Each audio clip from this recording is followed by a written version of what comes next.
Hi dear student, how are you?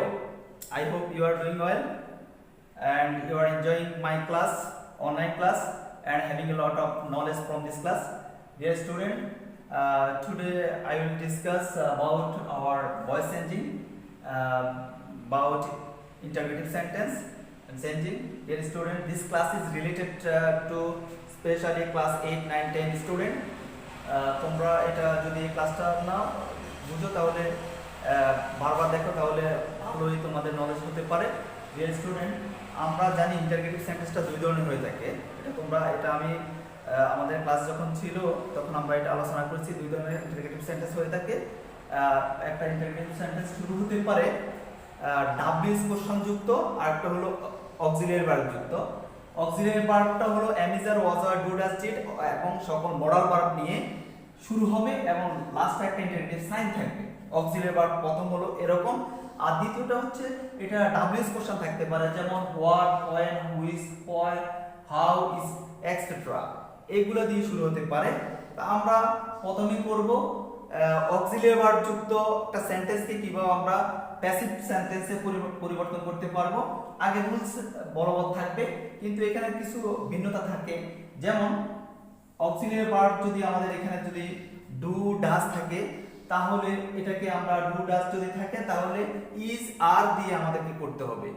Is আর am, is, are দিয়ে করতে হবে। তার মানে এটা হলো present tense. Present tends to verb হলো am, is, are, আর রাইসটা হলো একটা অবজেক্ট। যেহেতু এটা শুরুতে আসবে, রাইসের জন্য বসবে is rice.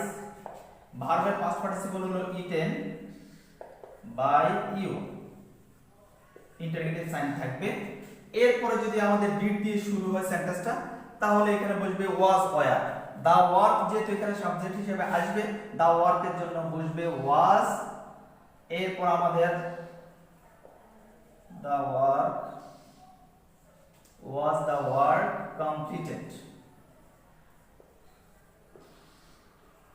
completed by him, এর অবজেক্ট হলো him, প্রশ্নবোধক। এরপরে যদি মডাল ভার্ব দিয়ে হয়, যদি সেন্টেন্সটা মডাল ভার্ব দিয়ে হয়, তাহলে মডাল ভার্ব বসবে। এরপরে আমাদের যে অবজেক্টটা সাবজেক্টের প্লেস ধারণ করবে, যেমন হিম আছে, এটা হয়ে যাবে হি। ভার্বের first participle helped by you। তোমরা এটা বুঝতে পারছো? অবশ্যই এটা আমি সহজভাবে তোমাদের বোঝার জন্য আবার বলছি।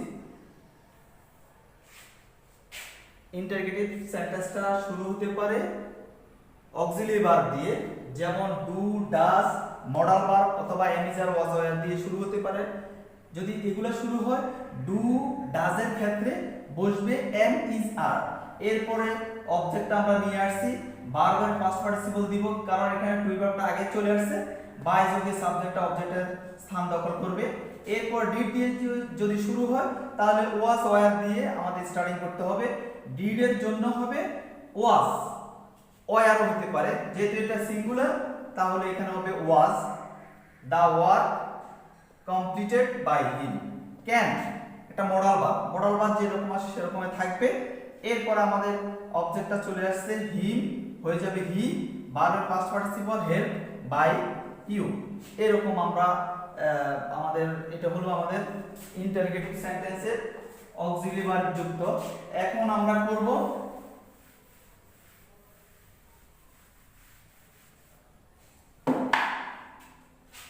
যেমন যদি আমরা বলি হোয়াট ডু ইউ ইট, তুমি কি খাও, হোয়াট ডু ইউ ইট। তো এখানে আমাদের প্যাসিভ করার ক্ষেত্রে হোয়াটটা বসে যাবে, ডুর জন্য am, is, are।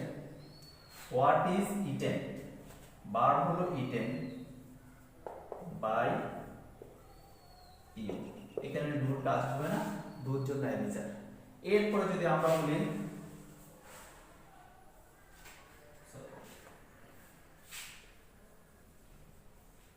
why did you do this, এখানে why এর জন্য why বসে যাবে, আর did এর জন্য was, were, এটা তোমরা আগে জানো। this যেহেতু এখানে আসবে, সুতরাং এখানে why was this done by you প্রশ্নবোধক সেন্টেন্স। তাহলে এটা আমরা বুঝতে পারছি যদি আমাদের ডাব্লিউএস কোশ্চেন দিয়ে শুরু হয় তাহলে এইভাবে আমরা চেঞ্জ করব। বিস্তারিত বলা যাচ্ছে না কারণ আমাদের সময়ের স্বল্পতা এবং ভিডিওটা যদি একটু বড় হয় তাহলে আমাদের এটা আপলোড হতে একটু সমস্যা হয়। এখন আমরা করতে পারি ইম্পারেটিভ সেন্টেন্স যুক্ত। ইম্পারেটিভ সেন্টেন্স হলো ভার্ব দিয়ে সেন্টেন্সটা শুরু হবে।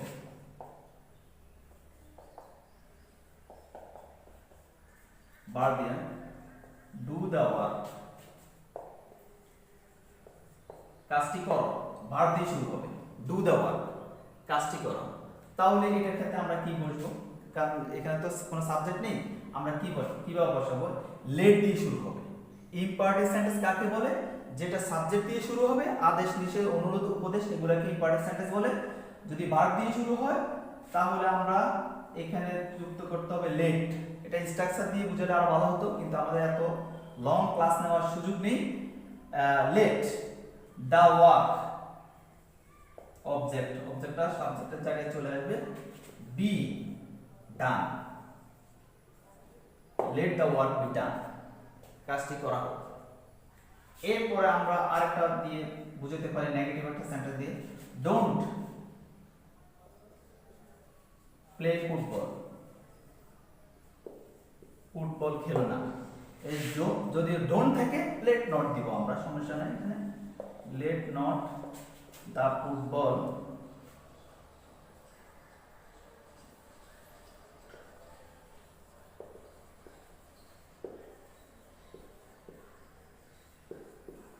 প্লেড। ইম্পারেটিভ সেন্টেন্স, ইম্পারেটিভ সেন্টেন্সের মধ্যে আরেকটা থাকতে পারে, যেমন আমরা প্লিজ দিয়ে যদি অনুরোধ দিয়ে যদি বলি, যেমন please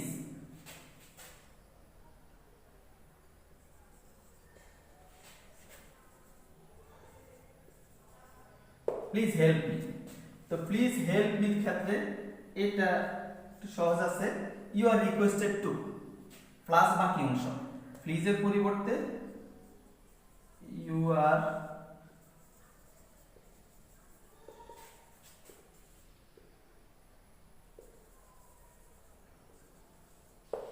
requested to help me. যদি প্লিজ আসে অথবা কাইন্ডলি থাকে তাহলে you are requested to help me, প্লিজের পরিবর্তে you are requested to plus ভার্বের বাকি অংশ, সাবজেক্ট সেন্টেন্সের বাকি অংশ।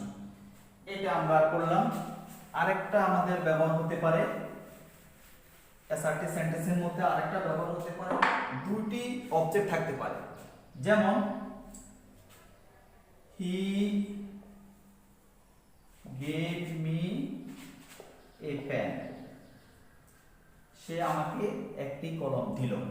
সাবজেক্ট ভার্ব অবজেক্ট অবজেক্ট, এটা হলো অবজেক্ট 1 অবজেক্ট 2। আমরা অবজেক্ট 1 কিভাবে বুঝলাম, ভার্বকে প্রশ্ন করব কাকে দিল, আমাকে, কি দিল, কলম দিল। কাকে এবং কি দিয়ে প্রশ্ন করলে অবজেক্ট পাওয়া যায়, আমরা যে কোনো একটা অবজেক্ট এখানে নিয়ে আসতে পারি। যেমন আমরা যদি বলি এটা নিয়ে আসি বা এটা নিয়ে আসি, প্রথমে এ পেন, এটা হলো ভার্ব ফার্স্ট টেন্সের ভার্ব হলো was given me by him. আরেকটা রকম করতে পারি, আমরা এটাকে নিয়ে আসতে পারি, I was given a pen by him। আমরা এরকমও করতে পারি। যদি আমাদের দুটি অবজেক্ট থাকে তাহলে এইভাবে আমরা এই রুলসে আমরা করতে পারবো। আরেকটা আমরা করতে পারি, এটা পরীক্ষার জন্য খুবই এরকমই আসে, ফ্রেজ যুক্ত লম্বা একটা সেন্টেন্স। এটাকে কিভাবে আমরা করতে পারি, যেমন দা farmer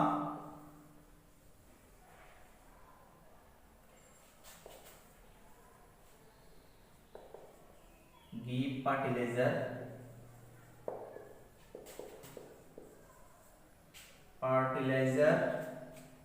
the farmer give fertilizer to grow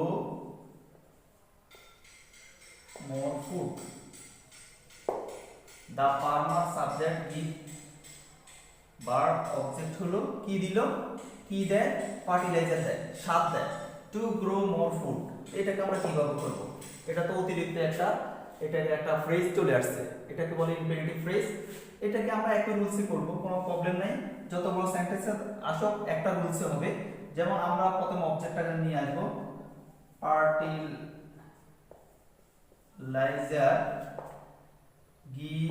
is given to grow more food। এই ফ্রেজটা নিয়ে আসবো বাইরে আগে।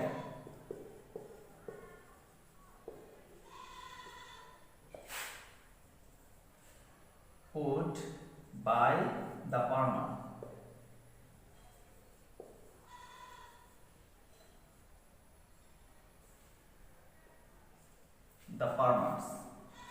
The farmers give fertilizer to grow more food। Fertilizer is given to grow more food by the farmers। এরকম আমরা করতে পারবো। তাহলে তোমরা আজকে যে ক্লাসটা তোমরা পেয়েছো, এই ক্লাসটা ভিডিওতে বারবার দেখবে, তাহলে তোমার জন্য সুবিধা, মানে এটা তোমাদের উপকারে আসবে। আমি আজকের এই ক্লাসটা এই বলে আমাদের ক্লাসটা শেষ করলাম। আসসালামু আলাইকুম। ওরা বন্ধ হয়ে গেছে।